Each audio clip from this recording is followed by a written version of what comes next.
नमस्ते मेरे प्यारे विद्यार्थियों। आप सभी का आपके अपने चैनल हिंदी विद दीप्ति मेहता में हार्दिक स्वागत एवं अभिनंदन। जैसा कि रीटमेंस यानी ग्रेड 3 का टॉपिक है हिंदी भाषा शिक्षण में चुनौतियाँ। उसके पहले अपनों ने पढ़ा था उपागम और आज पढ़ने जा रहे हैं चुनौतियाँ। मैंने विधियों के सारे वीडियो डाल रखे हैं, उसके अलावा जो टॉपिक बच गए हैं उनको मैं डाल रही हूँ। तो शिक्षण विधियों से संबंधित जितना भी आपका मैटर है हिंदी में ग्रेड 3 में वो यहाँ पर आपका क्लियर हो जाएगा। एसटीसी में भी डीएलएड मतलब डीएलएड में जिसके भी हिंदी सब्जेक्ट है उनके भी ये टॉपिक है, वो भी यहाँ से पढ़ सकते हैं। आप मेरे प्लेलिस्ट में जाकर सारे मेथड्स को देख सकते हैं खोलकर। आपके किसी भी एग्ज़ाम में जहाँ मेथड पूछे जा रहे हैं वहाँ ये सब जगह उपयोगी है। तो चलो शुरुआत करते हैं। आज का अपना टॉपिक हिंदी भाषा शिक्षण में चुनौतियाँ। बच्चों, आप सभी जानते हो हिंदी को हमारी राष्ट्रभाषा राजभाषा का दर्जा दिया गया है, पर फिर भी पूर्ण रूप से आज भी वह राजभाषा के पद पर प्रतिष्ठित नहीं हो पाई है, क्योंकि कुछ चुनौतियाँ हिंदी भाषा शिक्षण में है। जैसे हमारे उत्तर भारत है तो वहाँ पर हिंदी का बोलबाला है, दक्षिण भारत है तो वहाँ पर हिंदी को कोई ज़्यादा पसंद नहीं करता है, हिंदी लोग कम जानते हैं। और जहाँ वहाँ पर भी हिंदी की एक समस्या होती है कि वहाँ पर भी हिंदी के जो प्रशिक्षित टीचर्स हैं वो नहीं मिल पाते। और हमारे यहाँ पर जो हम हिंदी जानते हैं, यहाँ पर भी जब हम हिंदी पढ़ाने जाते हैं तो एक शिक्षक के सामने बहुत सारी समस्या आती है, बहुत सारी चुनौतियाँ आती है और उन चुनौतियों का सामना एक शिक्षक को करना पड़ता है। तो आज अपन इसी चीज़ को लेकर यहाँ चर्चा करने जा रहे हैं कि हिंदी भाषा शिक्षण में एक शिक्षक को किस प्रकार की चुनौतियों का सामना करना पड़ता है। तो देखिए, प्रत्येक भाषा की अपनी सांस्कृतिक, सामाजिक और संवैधानिक स्थिति होती है। कोई भी भाषा हो और प्रत्येक भाषा की अपनी एक सांस्कृतिक, सामाजिक और संवैधानिक स्थिति होती है। उसी प्रकार हमारी हिंदी की भी एक संवैधानिक स्थिति है। आप सभी उसके बारे में परिचित होंगे। हिंदी की संवैधानिक स्थिति के बारे में मैं यहाँ वीडियो लंबा नहीं हो इसलिए उसकी चर्चा नहीं कर रही हूँ। उसी के अनुरूप उसकी शैक्षिक स्थिति और समस्याएं भी होती है, क्योंकि हिंदी भाषा का हम दिन प्रतिदिन प्रयोग करते हैं। हम हिंदी भाषी लोग हैं, इसलिए हिंदी भाषा का प्रयोग हम किसी भी समय करते हैं। हमारे बोलने में हिंदी भाषा का प्रयोग हम करते रहते हैं। विभिन्न विद्यालय विषयों की शिक्षा में हम हिंदी का प्रयोग करते हैं। हम किसी भी सब्जेक्ट को पढ़ाते हैं वहाँ पर भी हम हिंदी का प्रयोग करते हैं और पर्टिकुलरली विद्यालय विषय के रूप में हम हिंदी का शिक्षण करते हैं। अब शिक्षण की बात आई तो शिक्षण के बारे में बता दूं कि शिक्षण कराना कोई आसान काम नहीं होता है। शिक्षण कराना भी बड़ा ही मुश्किल काम है, जिसको कराने के लिए हमें कुछ नियमों का पालन करना पड़ता है। शिक्षण एक महत्वपूर्ण, एक जटिल प्रक्रिया है। इसके माध्यम से शिक्षक अपने ज्ञान को विद्यार्थियों तक पहुंचाता है। शिक्षण कराना कठिन काम है। शिक्षण कराने से पहले एक शिक्षक को स्वयं को एक विद्यार्थी बनकर पढ़ना होता है, अपने विषय वस्तु को तैयार करनी होती है, उसके बाद वह ज्ञान को विद्यार्थियों तक पहुंचाता है। तो शिक्षण के माध्यम से क्या करता है एक शिक्षक है, वह अपने ज्ञान को विद्यार्थियों तक पहुंचाता है। और विद्यालय की विभिन्न कक्षाओं में, देखो बच्चों, विद्यार्थियों की विभिन्न कक्षाओं में पढ़ने वाले विद्यार्थियों में व्यक्तिक, सामाजिक और धार्मिक रूप से काफ़ी विभिन्नता पाई जाती है। विद्यार्थी है वह भले 6ठी पढ़े, 7वीं पढ़े, 8वीं, 9वीं, 10वीं किसी भी कक्षा में पढ़ रहा है, सभी व्यक्ति अपने आप में भिन्न है। मनोविज्ञान का सिद्धांत भी ये कहता है, आपने पढ़ा होगा व्यक्तिगत विभिन्नता का सिद्धांत। तो सभी व्यक्ति अपने आप में भिन्न है, सबकी बुद्धि अपने आप में अलग है, प्रत्येक का रहन सहन का तरीका, प्रत्येक का समाज, सब कुछ अलग अलग है। और प्रत्येक विद्यार्थी का अपना धर्म भी अलग है। कोई हिंदू में, कोई जैन है, कोई सिख है, कोई ईसाई है, कोई मुस्लिम है, सभी अलग अलग धर्मों के विद्यार्थी एक साथ बैठकर पढ़ते हैं। और जिसके परिणाम स्वरूप भाषा संबंधी कुछ चुनौतियों का सामना एक शिक्षक को कक्षा कक्ष में करना पड़ता है, जो निम्न प्रकार से। अब अपन यहाँ पर पढ़ेंगे कि सारे प्रकार के विद्यार्थी कक्षा कक्षा में पढ़ रहे हैं और अपने पढ़ा अपन हिंदी भाषा में रहे या एक हिंदी विषय को हमें पढ़ाना है, तो उस शिक्षक के सामने बहुत सारी प्रकार की चुनौतियाँ आएगी सामने। और कौन कौन सी चुनौतियाँ आएगी उसको अपन यहाँ पर पढ़ने जा रहे हैं। सबसे पहले हम देखेंगे उद्देश्य प्राप्ति में बाधाएं। मतलब हम हिंदी का ज्ञान बच्चों को करा रहे हैं या हिंदी का हम शिक्षण बच्चों को करा रहे हैं, तो हम जिस उद्देश्य को लेकर चले होते हैं कि हमें बच्चों को हिंदी यहाँ तक सिखानी है, ऐसे पढ़ाना है, तो उसमें हमें बाधाएं उत्पन्न होगी, क्योंकि हमारे पास विभिन्न प्रकार के बालक उत्पन्न होते हैं इसलिए। फिर है हिंदी भाषा एवं साहित्य के प्रति अभिरुचि का अभाव।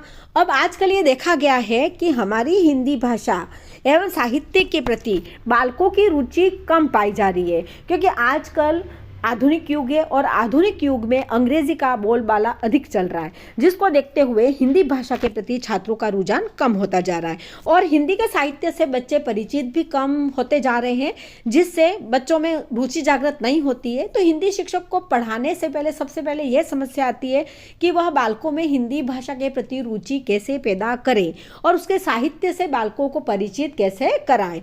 अगर एक अच्छा शिक्षक है तो वह बालकों में रुचि पैदा कर देगा और बच्चों को हिंदी अच्छे से पढ़ा भी देगा। पर अगर शिक्षक को स्वयं को ज्ञान नहीं है, अगर वो अच्छा शिक्षण करता नहीं है, अच्छा पढ़ाने वाला नहीं है, तो ये समस्या एक शिक्षक के सामने ज़रूर आएगी और बच्चे पढ़ने में रुचि लेंगे नहीं।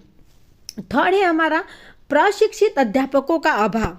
दूसरा हमारे यहाँ देखा गया कि हिंदी में यहाँ तो और भी हमारे यहाँ पर राजस्थान में प्रशिक्षित शिक्षक मिल जाते हैं हिंदी के, पर अदर कहीं पर हम जैसे दक्षिण भारत की तरफ देखें या अदर कई स्टेट में देखें तो हिंदी भाषी लोग वहाँ कम पाए जाते हैं, इसलिए वहाँ पर प्रशिक्षित अध्यापकों का अभाव पाया जाता है, जिसकी वजह से पढ़ाने वाले शिक्षक एवं छात्रों में रुचि पैदा नहीं कर पाते हैं और शिक्षकों के अभाव के कारण हिंदी की शिक्षा अच्छे से दे नहीं पाते। इसलिए हिंदी पढ़ाने से पहले एक प्रशिक्षित अध्यापक की आवश्यकता होती है, जो हमारे यहाँ पर भारत में प्रशिक्षित अध्यापकों का अभाव पाया जाता है। तो ये भी एक सबसे बड़ी चुनौती है कि हमारे यहाँ पर एक हिंदी के अच्छे अध्यापक नहीं मिल पाते हैं।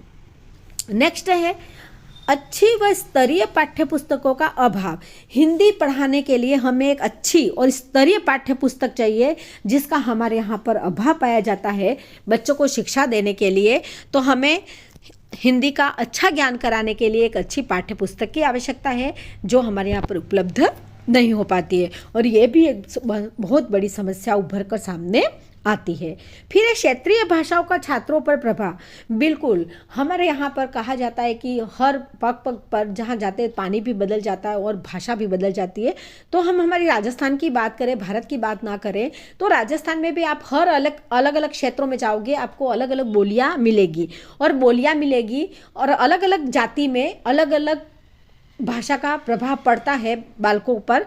तो क्षेत्रीय भाषाओं का, अपने क्षेत्र विशेष की भाषा का प्रभाव छात्रों पर पड़ता है, इसलिए वो एक अच्छी हिंदी नहीं जान सकते। जैसे आप देखोगे तो बच्चे स को श बोलते हैं, र को री बोलते हैं, है ना। तो इस तरह का जो उच्चारण है वो अपनी क्षेत्रीय भाषाओं के कारण बच्चे करते हैं और उसका प्रभाव भी बच्चों पर पड़ता है, इसलिए भी वो एक अच्छी से हिंदी नहीं सीख पाते। तो हिंदी पढ़ाने से पहले हमारे सामने ये भी एक समस्या आती है कि जो बालक आएगा वो अपनी क्षेत्र विशेष से आएगा और क्षेत्र विशेष से आएगा तो उसके ऊपर क्षेत्रीय भाषा का प्रभाव अधिक झलकेगा और अधिक झलकेगा तो उस भाषा का प्रयोग वो हिंदी बोलते समय बीच बीच में करेगा और वो उस भाषा का प्रयोग करेगा तो वहाँ पर हमारे जो उच्चारण या वर्तनी में अशुद्धि हमें प्राप्त होगी। तो हमारे सामने एक सबसे बड़ी यह भी समस्या उत्पन्न होती है कि क्षेत्रीय भाषाओं का हमारे यहाँ पे बच्चों पर प्रभाव पड़ता है, जिसके कारण वो एक शुद्ध हिंदी नहीं सीख पाते और पढ़ाते समय शिक्षक भी अगर क्षेत्रीय भाषा का उनके पर भी प्रभाव पड़ता है तो शिक्षक भी अशुद्ध उच्चारण करते हैं, जिसकी वजह से एक शुद्ध हिंदी का जो प्रयोग करना है वह नहीं कर पाते। नेक्स्ट है भाषा में सहायक उपागमों का अभाव।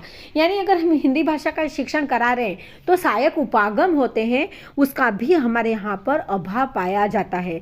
सहायक उपागम में हम बहुत सारी चीज़ों का प्रयोग करते हैं, वह चीज़ें हमारे यहाँ क्षेत्र विशेष में नहीं प्राप्त होती है, जिसके कारण भाषा के बारे में हमें जो जानकारी बच्चों को देनी है वो हम नहीं दे पाते हैं और बच्चों को हिंदी का अच्छा से ज्ञान हम नहीं करवा पाते। तो ये भी एक हमारे सामने सबसे बड़ी समस्या उभर के आती है कि सहायक उपागमों का हमारे यहाँ पर अभाव है। इसके पहले मैंने उपागम ही पढ़ाया था, अगर आपने वीडियो नहीं देखा है तो आप उस वीडियो को देख सकते हो, तो आपको पता चल जाएगा कि हिंदी भाषा में सहायक उपागम कौन कौन से हो सकते हैं।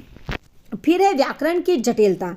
हिंदी की व्याकरण है वो हर किसी को जटिल लगती है, क्योंकि हमारे यहाँ पर स्वर और व्यंजनों की अधिकता है ना, उसके कारण बालकों को स्वर व्यंजन पहचानने में भी बहुत समय लग जाता है, और हमारी व्याकरण है उसमें बहुत सारे नियम आते हैं, और वो नियम को बच्चों को उस नियम का पता करना, उस नियम को याद रखना उनके लिए क्लिष्ट होता है। और हमारे यहाँ पढ़ाने का तरीका भी निगमन विधि से होता है। स्कूलों में मैंने देखा है अधिकतर कि निगमन विधि से बच्चों को नियम रटवाने पे ही जोर दिया जाता है। आगमन विधि से बहुत कम शिक्षक पढ़ाते हैं कि बच्चों को पहले उदाहरण के द्वारा समझाए, तो जिसके कारण बालकों को क्या लगती है, व्याकरण जटिल लगती है, और जटिल व्याकरण लगने के कारण बच्चे हिंदी से पलायन करते हैं और दूसरी सब्जेक्ट में ज़्यादा रुचि दिखाते हैं। तो ये भी हमारे सामने एक बहुत बड़ी समस्या है कि व्याकरण की जटिलता को हम कैसे दूर करें और उसको सरल विधि के द्वारा हम पढ़ाएं, ताकि बालक उसमें रुचि ले और रुचि लेकर हिंदी को पढ़े। तो व्याकरण की जटिलता को हमें कम करना है, क्योंकि यह भी हमारे सामने एक सबसे बड़ी चुनौती है। फिर है शिक्षण विधियों से संबंधित समस्या। हिंदी पढ़ा रहे हैं हम, तो हिंदी में हम जैसे हम गद्य शिक्षण पढ़ा रहे हैं, चाहे हम पद्य शिक्षण पढ़ा रहे हैं या व्याकरण शिक्षण पढ़ा रहे हैं, हम जितने भी विधाएं हिंदी की उनको अगर हम पढ़ा रहे हैं तो उसमें सभी में अलग अलग विधियों के द्वारा शिक्षण करवाया जाता है। तो ये भी अगर एक शिक्षक को ज्ञान नहीं है और छात्रों को भी उसका ज्ञान नहीं कराया जाता है तो हिंदी को पढ़ाने में समस्या उत्पन्न होगी। तो एक अच्छी शिक्षण विधियों की भी हमारे यहाँ पर एक समस्या है कि जिसके द्वारा हम छात्रों को सरल तरीके से नहीं पढ़ा पाते हैं। तो शिक्षण विधियों से संबंधित समस्या भी हमारे सामने उभर कर आती है कि हमें कौन सी विधा कौन सी विधियों के द्वारा पढ़ानी चाहिए। इसका ज्ञान भी एक हिंदी शिक्षक को होना चाहिए। अगर नहीं है तो ये भी उसके सामने एक बहुत बड़ी समस्या बनकर उभरती है। वाचन व उच्चारण संबंधी समस्या, ये तो एक बालक के सामने और शिक्षक के सामने होती है कि हिंदी में जैसा लिखा जाता है वैसा पढ़ा जाता है और उच्चारण भी उसमें शुद्ध करना होता है। अगर अपनों ने उससे पहले पढ़ा कि क्षेत्रीय भाषा का, जहाँ क्षेत्रीय भाषा का प्रभाव आ जाता है वहाँ बालक अशुद्ध उच्चारण करता है, शिक्षक भी अशुद्ध उच्चारण करता है और वाचन भी अशुद्ध करेगा। इसलिए वहाँ पर यह सबसे बड़ी समस्या है कि हम छात्रों को अच्छा वाचन कैसे करना सिखाए, सही उच्चारण करना कैसे सिखाए। तो एक शिक्षक के सामने ये भी बहुत बड़ी समस्या होती है कि अलग अलग क्षेत्र के, अलग अलग जाति के, अलग अलग धर्म के सब बच्चे कक्षा में उपस्थित होते हैं और सबको शुद्ध वाचन कराना है, सबको शुद्ध उच्चारण कराना है। तो कैसे करवाया जाए, कैसे बच्चों को वर्णमाला का ज्ञान करवाया जाए, ये भी एक शिक्षक के सामने समस्या उभर कर आती है। बच्चों, मुझे आशा है कि आपको अच्छे से समझ में आ रहा होगा। फिर भी आपको कोई समस्या है, आप नीचे कमेंट बॉक्स में लिख सकते हो, पिन कर सकते हो। मैं आपकी समस्या को दूर करने का बिल्कुल प्रयास करूंगी। चलो हम आगे बढ़ते हैं। वर्तनी व लेखन संबंधी त्रुटियों की समस्या।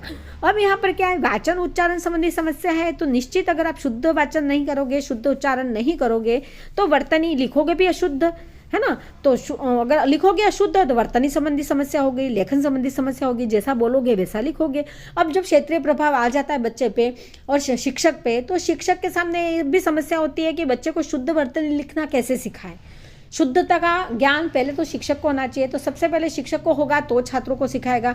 तो शुद्ध वर्तनी का ज्ञान सिखाना, लिखना सिखाना भी शिक्षक के सामने एक बहुत बड़ी समस्या होती है कि सभी बच्चों को सही लिखना सिखाना। भाषा शिक्षण में प्रयुक्त उपकरणों का अभाव। अब भाषा शिक्षण में सबसे पहले तो शिक्षक को ये ज्ञान होना चाहिए कि हम भाषा शिक्षण में कौन कौन से उपकरणों का प्रयोग कर सकते हैं, और उपकरणों का प्रयोग कर सकते हैं तो वह उपकरण हमारे यहाँ उपलब्ध है या नहीं। तो ये उपलब्ध हमारे यहाँ पर नहीं होते उपकरण। बहुत सारी चीज़ें जैसे लिंगवा फोन है, हमारे यहाँ टेप रिकॉर्डर, तो ऐसी प्रत्येक स्कूल में चीज़ें उपलब्ध नहीं होती है। तो ये सहायक उपकरणों का भाषा प्रयोगशाला तो हमारे यहाँ बहुत कम ही देखने को मिलती है। तो ये सारे जो हमारे हिंदी शिक्षण के सहायक उपकरण है, चार्ट वगैरह मिल जाते हैं हमें। बाकी जो चीज़ें लिंगवा फोन है, जैसे हमारा और देख लो टेप रिकॉर्डर है और भाषा प्रयोगशाला है, वैसे सीएम उपकरण है वो जो हमारे यहाँ पर उपलब्ध नहीं होते हैं, जिसकी वजह से एक हिंदी शिक्षक के बालकों को उन सहायक उपकरणों के माध्यम से पढ़ा नहीं सकता है और उसके अभाव के कारण एक शिक्षक को समस्या झेलनी पड़ती है। फिर है हिंदी भाषा में नवीन शिक्षण विधियों का अभाव है। हिंदी को सिखाने के लिए प्राचीन विधियाँ बहुत सारी है, पर नवीन शिक्षण विधियों का हमारे यहाँ आज भी अभाव पाया जाता है कि हिंदी भाषा को सरलतम तरीके से सिखाने के लिए कौन सी विधियों का प्रयोग करें, ये आज भी शिक्षकों को पता नहीं होता है। तो छात्रों के सामने एक शिक्षक के लिए चुनौती है कि वह सरल विषय वस्तु, कठिन जो विषय वस्तु हो उसको सरल करके कैसे पढ़ाए, है ना। तो ये नवीन शिक्षण विधियों का हमारे यहाँ पर अभाव पाया जाता है। हालांकि कुछ मेथड्स है, जैसे सूक्ष्म शिक्षण विधि है जिसके द्वारा हम हिंदी पढ़ा सकते हैं, है ना, दल शिक्षण के द्वारा हम हिंदी पढ़ा सकते हैं। ऐसी विधियाँ है, फिर भी बहुत नवीन विधियों का अभाव आज भी हमारे यहाँ पर है। कक्षा कार्य में विद्यार्थियों की संख्या की समस्या। बहुत सी बार ऐसा देखा जाता है कि एक एक कक्षा में बहुत बच्चे बैठे रहते हैं और पूरी कक्षा भरी होती है, 70 80 बच्चे होते हैं। अब सभी बच्चों को एक साथ हिंदी पढ़ाना और सबको शुद्ध उच्चारण कराना, शुद्ध वर्तनी का ज्ञान कराना, ये एक हिंदी शिक्षक के सामने सबसे बड़ी समस्या होती है कि जब इतने सारे बच्चों का कक्षा कार्य अगर शिक्षक देखेगा तो किन किन की समस्या को दूर करेगा। ये शिक्षक के सामने एक समस्या उत्पन्न होती है कि इतने सारे बच्चों के कक्षा कार्य की जांच कैसे करें, उनकी वर्तनी की अशुद्धियाँ कैसे निकाले, ये एक शिक्षक के सामने एक समस्या होती है। इसलिए कक्षा कार्य में विद्यार्थियों की संख्या जो होती है वो भी उनके लिए एक समस्या का विषय होती है। इसलिए एक कक्षा में लगभग 30 से 35 बच्चे हो तो ये समस्या दूर की जा सकती है। पर हमारे यहाँ पर क्या है कि स्कूलों का अभाव पाया जाता है, जिसके कारण से एक विद्यालय में बहुत बच्चे पढ़ते हैं और बच्चों की संख्या ज़्यादा हो जाती है। उसके पश्चात है विद्यालय में भाषा प्रयोगशाला का अभाव। ये मैंने अभी ऊपर आपको बताया कि हमारे यहाँ पर भाषा प्रयोगशाला का अभाव है बिल्कुल, जिसके माध्यम से छात्रों के उच्चारण की शुद्धता करवाई जाती है। और ये है ही नहीं के बराबर है। भाषा प्रयोगशालाएं बहुत कम संख्या में है, जिसके कारण एक हिंदी शिक्षक को छात्रों को उच्चारण को सिखाने में समस्या उत्पन्न होती है। हिंदी भाषा के प्रति बालकों का कम रुझान। आजकल के आधुनिक युग में देखा गया है कि बालक हिंदी पढ़ना बहुत कम पसंद कर रहा है। आजकल इंग्लिश मीडियम का युग आ रहा है, बच्चे अंग्रेजी को पढ़ना ज़्यादा पसंद कर रहे हैं और इस दृष्टि को देखते हुए हमारी हिंदी का रुझान आजकल बालकों में कम पाया जा रहा है। कम लोग बच्चे हिंदी को पढ़ना पसंद कर रहे हैं और हिंदी विषय को कम ही लोग ही 11th 12th और BA में ले रहे हैं, जिसके कारण क्या है कि हिंदी भाषा के प्रति बालक है हमारे दूर होते जा रहे हैं और अंग्रेजी की ओर पलायन करते जा रहे हैं। और हमारे सामने एक बहुत बड़ी ये चुनौती है कि हम बच्चों को कैसे हिंदी की ओर मोड़े और कैसे उनको हिंदी का ज्ञान कराएं। शुद्ध लेखन व उच्चारण की समस्या, अभी मैंने आपको बताया, शायद ये डबल आ गया है पॉइंट, देख लेना आप।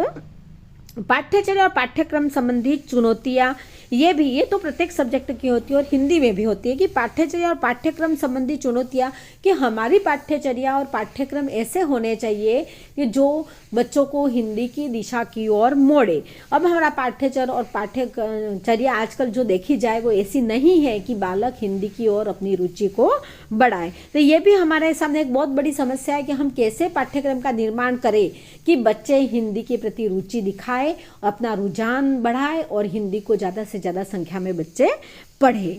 विद्यालय विषय हिंदी में अलग अलग विधाओं को पढ़ाने की समस्या, ये मैंने बता दिया कि एक हिंदी होती है, उसमें अलग अलग विधाओं के पाठ होते हैं। जैसे पद्य शिक्षण है, गद्य शिक्षण है, पद्य में भी फिर बहुत अलग अलग है और गद्य में भी अलग अलग विधाएं हैं, नाटक, एकांकी, उपन्यास, कहानी, रिपोर्टाज, रेखाचित्र, है ना। तो सबको पढ़ाने की अलग अलग विधियाँ होती है और सबको अलग अलग विधाओं के माध्यम से विधाओं को अलग अलग विधियों के माध्यम से पढ़ाया जाता है। अब अलग अलग विधियों का ज्ञान होना एक शिक्षक को बहुत ज़्यादा आवश्यक है, तो ही वह बच्चों को उन अलग अलग विधाओं के माध्यम से पढ़ा सकता है। अगर उन विधाओं को अलग अलग विधियों के माध्यम से पढ़ाएगा तो निश्चित रूप से बच्चा है वो हिंदी के प्रति अपनी रुचि दिखाएगा। तो उसके विधाओं को पढ़ाने की भी समस्या एक शिक्षक के सामने होती है कि मैं कौन सी विधि के द्वारा बच्चों को ये पढ़ाऊँ कि बच्चे उसमें रुचि जागृत करें। तो ये भी एक सबसे बड़ी हमारे सामने समस्या होती है। दूसरा कि एक समस्या ये होती है कि प्रस्तावना करें तो किस प्रकार की प्रस्तावना करें, है ना। दूसरा ये कि प्रस्तावना बहुत प्रश्न पूछे, कैसे पूछे, हमें ब्लैक बोर्ड वर्क करना है, किस समय हम ब्लैक बोर्ड वर्क करें, काठिन्य निवारण करना है तो हम कैसे काठिन्य निवारण करें। तो अलग अलग विधाओं को पढ़ाने के लिए ये सारी समस्या एक शिक्षक के सामने उपस्थित होती है कि क्या मैं निबंध पढ़ा रहा हूँ तो मैं पढ़ाते पढ़ाते साथ में ही ब्लैक बोर्ड वर्क करके बच्चों को समझा दूँ, या मैं बाद में करूँ। मैं गद्य पढ़ा रहा हूँ साथ में काठिन्य निवारण करा दूँ, या पढ़ाने से पहले काठिन्य निवारण करा दूँ। क्या मैं प्रस्तावना कर रहा हूँ तो मुझे किसी नए माध्यम से प्रस्तावना करनी चाहिए, या मुझे साधारण प्रश्नों के माध्यम से प्रस्तावना करनी चाहिए। मुझे आदर्श पाठ करना है तो किस तरीके से करना है, बच्चों से अनुकरण पाठ कराना है तो किस तरीके से कराना है, 2 बच्चों से कराना है, बहुत सारे बच्चों से कराना है, बच्चा अशुद्ध बोल रहा है तो साथ ही साथ कराना है, मुझे पश्चात में कराना है। ऐसी बहुत सारी समस्याएं और भी है जो एक शिक्षक को पढ़ाते समय सामना करना पड़ता है कि मुझे कक्षा में इन सारी चीज़ों का प्रयोग करना है, मुझे चार्ट का प्रयोग करना है, तो मुझे हिंदी पढ़ाते समय किस समय चार्ट दिखाना चाहिए, मुझे व्याकरण पढ़ानी है तो कैसे व्याकरण पढ़ानी है, मैं पहले उदाहरण बता दूं या मैं नियमों को ही रटवा दूं। तो ये बहुत सारी समस्या ऐसी है जो एक हिंदी शिक्षक है उसको पढ़ाते समय उसको चुनौतियों का सामना करना पड़ता है कि ये सारी चीज़ें हैं, हम किस समय करें। तो जब हम अलग अलग विधाएं पढ़ा रहे हैं तो अलग अलग विधाओं में अलग अलग चीज़ आती है, तो उस समय एक शिक्षक के सामने ये सारी समस्या उत्पन्न होती है कि उसको ब्लैक बोर्ड पर करना चाहिए, उसको पाठ को किस तरीके से पढ़ाना चाहिए, बच्चों से कब पढ़ाना चाहिए, उसको काठिन्य निवारण करना है तो बोर्ड पे वो कब करे, उसका जवाब बच्चों से कैसे प्राप्त करे, बहुत प्रश्न पूछने हो तो कैसे पूछे, बच्चों को पाठ समझ में नहीं आया है तो किस दृष्टि से कौन से तरीके से अलग से पढ़ाए कि बच्चों को पाठ समझ में आ जाए। ये भी ऐसी बहुत सारी समस्या है जो बच्चों को सामने एक शिक्षक को पढ़ाते समय कक्षा में सामना करना पड़ता है, क्योंकि ये सारी चीज़ें भी अगर शिक्षक को नहीं पता है कि उसको ये सारी चीज़ें कब करनी है, ब्लैक बोर्ड वर्क कब करना है, प्रस्तावना कब पूछनी है, बोध प्रश्न कब पूछने हैं, काठिन्य निवारण कब कराना है, ये सारी चीज़ें भी अगर शिक्षक को नहीं पता है तो भी बालक है जो पढ़ने में रुचि नहीं लेंगे। तो इन सारी चीज़ों का ज्ञान भी एक शिक्षक को होना चाहिए कि मुझे प्रत्येक विधा को पढ़ाते समय किन किन चीज़ों का ध्यान रखना है और कैसे पढ़ाना चाहिए, कौन सा कार्य मुझे कब कराना चाहिए ताकि छात्र पढ़ने में रुचि ले सके। फिर है हिंदी विषय के अतिरिक्त अन्य विषयों में बालकों का रुझान, मतलब हिंदी विषय के अतिरिक्त अन्य विषयों में बालकों का रुझान बढ़ता जा रहा है, हिंदी के प्रति बालकों का रुझान कम होता जा रहा है। तो एक हिंदी शिक्षक को ये होना चाहिए कि वह बालक को हिंदी की तरफ कैसे मोड़े, ऐसे कौन सी विधियों का प्रयोग करे, ऐसे कौन से सरलतम तरीके का प्रयोग करे कि बालक हिंदी विषय की तरफ मुड़े। ये भी एक बहुत बड़ी हिंदी शिक्षक के सामने समस्या उत्पन्न होती है।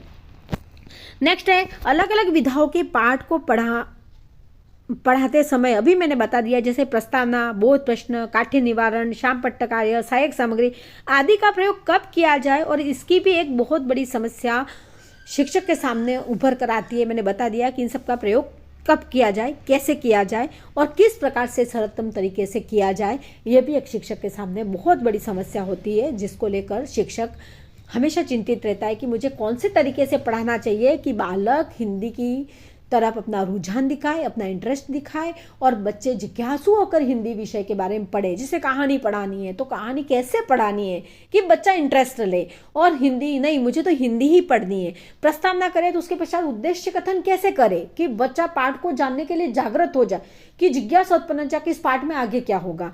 तो ऐसा एक शिक्षक को आना चाहिए कि ये कैसे करे। जब तक इस सब का ज्ञान शिक्षक को नहीं होगा तो एक बहुत बड़ी चुनौती शिक्षक के सामने उत्पन्न होगी कि वह बालकों को कैसे पढ़ाए। और अहिंदी भाषी प्रदेशों में हिंदी अध्यापकों की समस्या मैंने स्टार्टिंग में बता दिया है।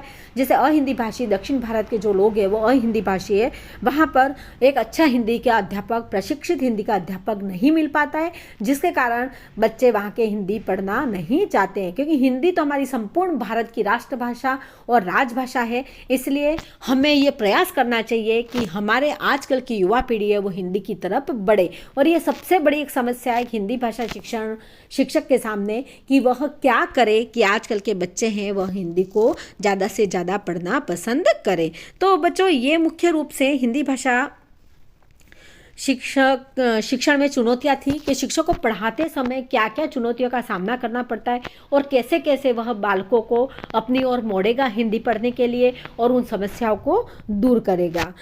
मैंने प्रयास किया है कि आप इसको अच्छे से समझ पाए और अच्छे से इसको ध्यान दे पाए। इसमें से क्वेश्चन बनेंगे तो आपके यहीं से क्वेश्चन बनेंगे, इसमें से कोई 3 दे देगा, एक ऐसा दे देगा कि जो हिंदी भाषा की समस्या नहीं है शिक्षक को शिक्षण कराते समय। तो ये आप अच्छे से पॉइंटों को पढ़ ले और इसको ध्यान में रख ले कि ये मुख्य रूप से समस्याएं हिंदी में पाई जाती है जब हम हिंदी पढ़ाते हैं। बच्चों आपको मेरा पढ़ाना पसंद आया हो और अच्छे से समझ में आया हो तो आप मेरे वीडियो को ज़्यादा से ज़्यादा लाइक करें, मेरे चैनल को सब्सक्राइब करें और मेरे वीडियो को ज़्यादा से ज़्यादा शेयर करें। जय हिंद, जय भारत।